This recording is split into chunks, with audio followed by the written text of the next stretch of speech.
Kemarin sudah kita mulai pasukan aparat dari TNI dan Polri yang telah diterjunkan ke lapangan, ke titik-titik keramaian di 4 provinsi dan 25 kabupaten dan kota. Dalam rangka persiapan pelaksanaan tatanan normal baru. Halo gengs, welcome back. Makasih udah klik video ini. Untuk kalian yang baru gabung, welcome to the stories. Kami cerita, kalian nonton tanpa habis kuota.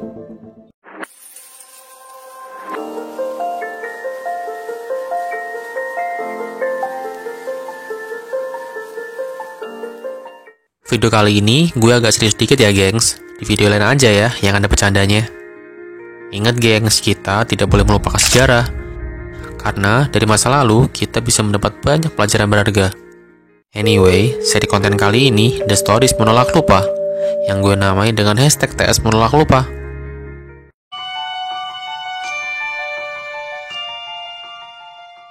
Virus Corona mulai merebak sejak Desember 2019 gengs, dan mulai ramai diberitakan pada Januari 2020. Terus Indonesia sendiri mulai terdeteksi kasus positif sejak 2 Maret 2020. Karena virus corona ini berhubungan dengan 2 orang. Seorang ibu yang umurnya 64 tahun dan putrinya yang berumur 31 tahun. Katanya nih, kita sendiri sudah kebal dengan berbagai macam penyakit karena kekebalan dan imun orang Indonesia yang sangat kuat. Yang kita lawan ini virus loh ya, bukan bakteri loh. Ini virus itu self-limited disease. Artinya self-limiting disease itu adalah sembuh sendiri. Kamu lihatlah, Menkes confident banget, yakin apa yang harus dihadapi. Yang dihadapi ini corona, bukan barang yang menakutkan luar biasa. Yang menakutkan itu beritanya. Namun, nasi sudah menjadi bubur. Jika kita mengingat lagi berbagai macam hal yang sudah kita sepelekan, gak akan ada habisnya gengs. Karena sejak kasus positif pertama yang muncul pada 2 Maret 2020, ternyata sederet kasus positif masih terus bertambah gengs. Dan belum ada tanda-tanda berhenti. Gue ambil contoh dari beberapa update informasi dari bulan Mei ya gengs. Di sini gue akan tampilkan beberapa. Nah, untuk kalian yang penasaran, bisa subscribe channel ini, karena kami akan memberikan berbagai informasi menarik lainnya. Dari 3 bulan sejak kasus positif yang pertama di Indonesia, ternyata terjadi lonjakan positif terus-menerus gengs. Dan sampai saat ini pun masih terus bertambah. Tercatat ya nih pada 3 Mei 2020 terdapat hasil positif sebanyak 11.192, sembuh 1.876, meninggal 845 orang. Pada hari ini sampai dengan pukul 12.00 WIB, kasus konfirmasi positif bertambah 484 orang, sehingga totalnya menjadi 12.071 orang.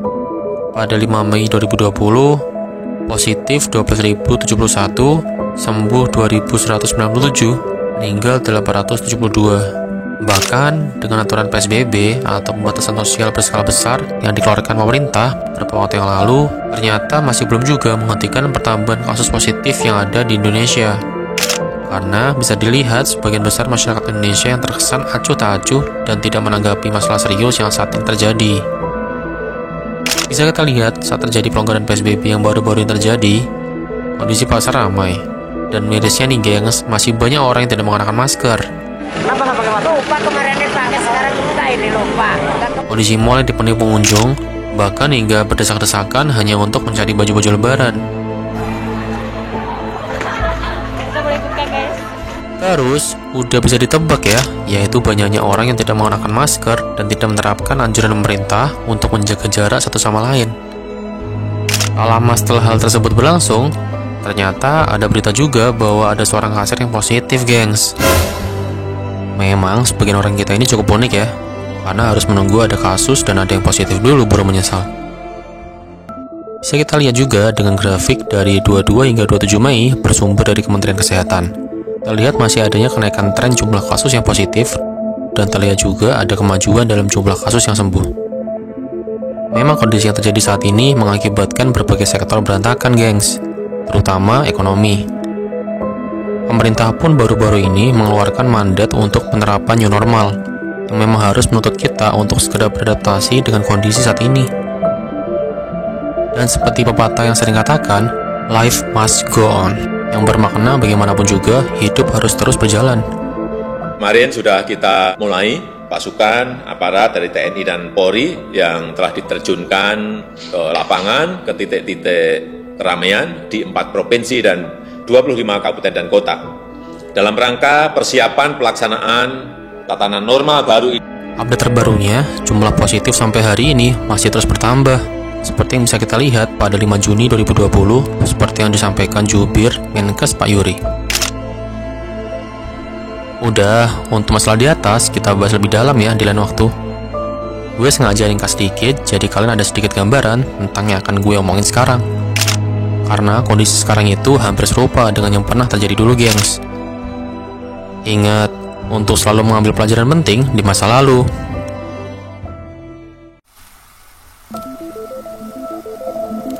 Lebih dari 100 tahun yang lalu, flu Spanyol yang memiliki sebutan lain dengan The Mother of Pandemic mulai menyerang dunia.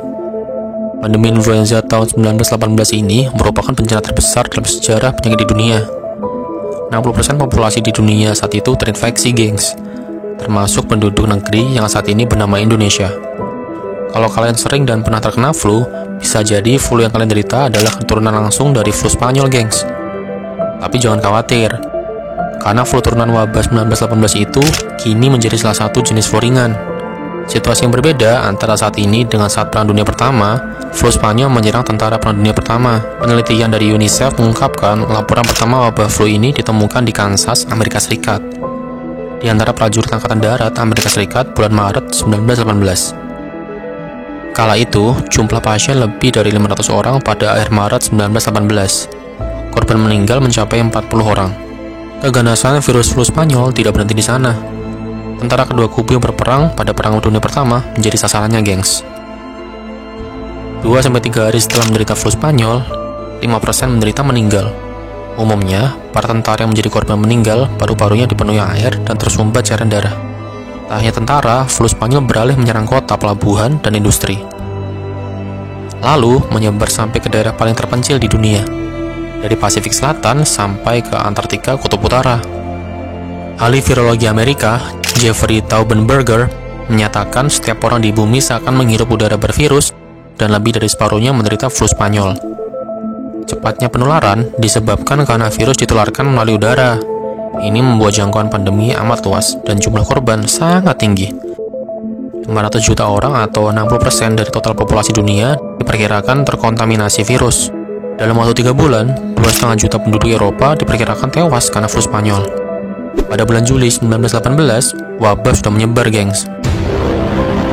Tiongkok, Afrika Utara, Selandia Baru, India, Filipina, dan Hawaii. Pada bulan Agustus, para pelaut Amerika Serikat yang baru tiba dari Eropa di pantai timur Amerika Serikat diketahui terkena flu. Dalam waktu singkat, wabah merebak di seluruh Amerika Serikat. Diduga, wabah flu Spanyol yang berlangsung sejak Maret 1918 sampai September 1919 mengakibatkan kematian sekurangnya 50-100 juta orang, termasuk di Jawa, Sumatera, hingga Papua. Angka kematian akibat flu Spanyol 2-3% dari penduduk bumi, yang kala itu mencapai 1,9 miliar orang. Itu dahsyatnya wabah flu Spanyol di Afrika sampai dijuluki sebagai penyakit 3 hari. Karena sejak awal demam hingga penderita meninggal seringnya terjadi hanya 3 hari saja, gengs. Kematian akibat flu Spanyol jauh melebihi jumlah korban Perang Dunia Pertama yang berkisar 9,2 juta sampai 15,9 juta jiwa.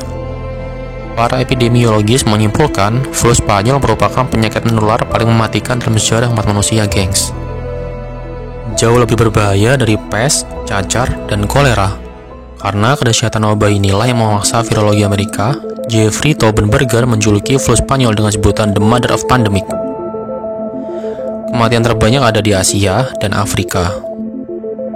Mereka yang rentan adalah kelompok miskin, diakibatkan masalah kurangnya gizi, bermukim di tempat kumuh, dan kurang mendapat akses pelayanan kesehatan. Penjelasan peneliti pada masa itu masih sangat relevan dengan kondisi saat ini. Sebuah penelitian dari Inggris di tahun 2009 mengenai wabah flu menunjukkan tingkat kematian di antara penduduk miskin mencapai 3 kali lipat dibanding penduduk yang berada. Para peneliti memperkirakan kematian akibat flu Spanyol 1918 yaitu antara 50-100 juta jiwa. yaitu terjadi pada balita, kelompok usia 70-an tahun, dan terbanyak pada usia 20-40 tahun. Flu merupakan virus yang strukturnya sering berubah-ubah, gengs. Termasuk dua antigennya, yaitu H dan N yang berinteraksi dengan kekebalan tubuh seseorang. Ada beberapa bukti yang mengindikasikan bahwa subtipe flu pertama yang dihadapi kelompok dengan usia muda pada 1918 adalah H3N8. Hanya dalam waktu singkat, kekebalan tubuh mereka dihadapkan pada jenis virus berbeda lagi yang menyebabkan wabah pada 1918, yaitu jenis H1N1. Inilah yang membuat mereka rentan terpapar dan bertumbangan. Namun, berbeda untuk kelompok usia lansia. Mayoritas diantaranya tidak terdampak pada wabah 1918. Karena sebelumnya sudah pernah terpapar antigen H1N1 yang menjangkiti populasi manusia pada 1830 dan 1847. Kalian ngerasa ada yang aneh nggak sih? Dulunya pernah ada wabah serupa pada periode waktu tertentu, kayak 1820-an, 1920-an, terus 2020. Kalau menurut kalian gimana? Apakah ada siklus penyebaran virus setiap 100 tahun sekali? Teror wabah flu 1918 yang mematikan, serta pengetahuan sains pada waktu itu membuat kita tidak bisa mengetahui secara pasti berapa banyak korban jiwa, apalagi dengan suasana perang dunia pertama. Berbagai negara melakukan sensor terhadap berbagai informasi, terutama soal wabah penyakit. Karena berita soal wabah flu baru muncul di media Spanyol yang tidak mengikuti perang dunia pertama. Inilah awal mula flu 1918 dikenal dengan nama flu Spanyol. Sampai saat ini pun, asal virus flu Spanyol masih belum diketahui dan menjadi perdebatan. Pandemi flu Spanyol sendiri tidak datang cuma sekali, gengs, namun terjadi sampai 3 gelombang serangan. Semua akibat dari mobilitas manusia yang tidak dibatasi. Hal itulah yang menyebabkan penyebaran flu Spanyol. Kesalahan pertama adalah, pada waktu itu, ratusan ribu tentara Amerika pergi menyeberangi Samudra Atlantik untuk berperang. Pergerakan tentara secara massal menyebabkan penyebaran flu secara global, kata CDC. Kesalahan kedua adalah informasi tentang wabah yang ditutupi. Tidak boleh ada pemberitaan soal penyakit dan kematian pada media massa di Jerman, Inggris, Prancis, dan AS gara-gara Perang Dunia Pertama. Semua yang dilakukan itu bukannya tanpa dasar, tak lain demi menjaga semangat tentara yang berperang. Akibatnya fatal, gengs. Tidak ada orang yang waspada, dan terjadilah gelombang kedua flu Spanyol pada September sampai November 1918 di seluruh dunia. Spanyol yang waktu itu tidak ikut berperang berani lebih dulu memberitakan pandemi ini, sehingga warga dunia mengira flu-nya berasal dari Spanyol. Namun, sebagian besar kematian terjadi di gelombang kedua, ketika masyarakat sudah sangat merasa tidak nyaman dengan karantina dan jarak sosial. Ketika mereka diperbolehkan keluar rumah lagi, masyarakat berbondong-bondong merayakannya dengan sukacita di jalan-jalan. Lalu bisa ditebak, beberapa minggu kemudian serangan gelombang kedua terjadi dengan puluhan juta kematian.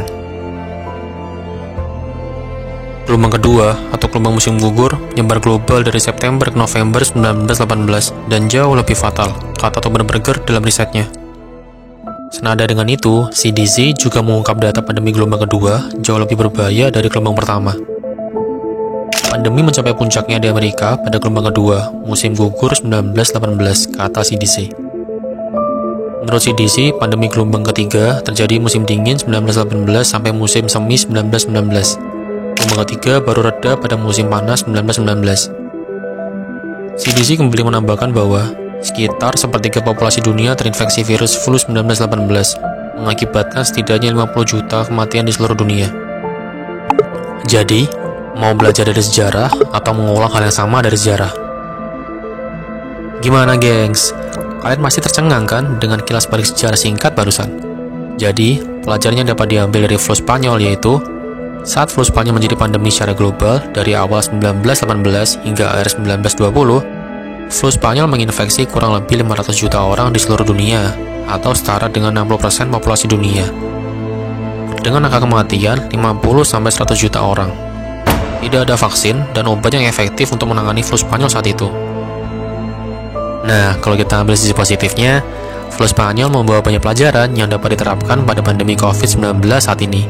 Antara lain, 1. Gelombang kedua jauh lebih tinggi dan berbahaya dengan angka terinfeksi dan kematian yang lebih tinggi. 2. Ekonomi terganggu bukan karena intervensi kesehatan masyarakat, seperti PSBB, lockdown, dan lain-lain, tapi karena pandeminya ya. Ini harus digarisbawahi. 3. Intervensi public health sangat efektif. 4. Lebih dini intervensi public health dilakukan, maka hasilnya akan lebih baik juga. 5. Terburu-buru menyudahi intervensi public health dapat menimbulkan second wave. Karena ingat, yang mengganggu ekonomi adalah pandeminya, bukan intervensinya.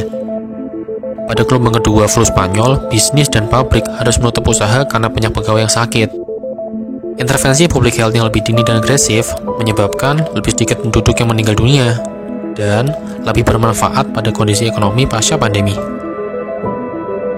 Intervensi public health yang efektif itu kayak gimana sih? Jadi, intervensi public health itu terdiri atas 1. Penutupan sekolah, tempat ibadah, bioskop, mal, pasar, dan lain-lain. 2. Pelarangan berkumpul massa. 3. Penggunaan masker. 4. Isolasi pasien. 5. Desinfeksi serta menjaga higienis. Intervensi public health yang efektif dapat menurunkan penularan sebesar 30-50% dan kematian sebesar 10-30%. Ingat, intervensi public health lebih dini lebih baik karena hotel yang melakukan intervensi public health lebih dini memiliki angka kematian yang lebih rendah hingga 50%. Kurva epidemik lebih landai pada kota yang lebih dini melakukan intervensi untuk mencegah penularan. Karena intervensi public health yang disudahi terlalu dini dapat menyebabkan second wave seperti pada flu Spanyol 1918 lalu. Saat physical distancing di St. Louis, Amerika Serikat, 1918 selama 8 minggu berhasil menekan jumlah kematian flu Spanyol. Lalu setelah physical distancing dihentikan, St. Louis mengalami second wave yang mengakibatkan angka kematian atau hari tertinggi di kota tersebut. Kesimpulannya, flu Spanyol adalah pandemi yang banyak memakan korban jiwa pada situasi tanpa obat dan vaksin seperti saat ini. Semakin dini dan agresif intervensi public health, maka akan semakin lebih baik. Jadi, saat penerapan new normal nanti, gue harapkan masyarakat, kita semua, tidak sepenuhnya lalai dan menyepelekan tata cara dalam beraktivitas, yaitu selalu pakai masker dan jaga kebersihan. Karena, jika kita semua tidak segera beradaptasi, maka segala aturan yang dibuat, segala hal yang kita perjuangkan akan sia-sia. Dan, satu hal yang pasti, sejarah akan terulang.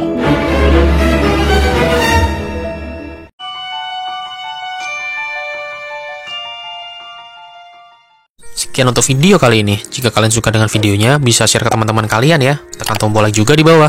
Lalu tinggalkan komentar jika kalian ada masukan, ide, saran untuk konten video selanjutnya. Jangan lupa subscribe agar gue tambah semangat buat videonya. Ingat ya gengs, video baru akan ada setiap minggunya. See you on the next video. Bye-bye.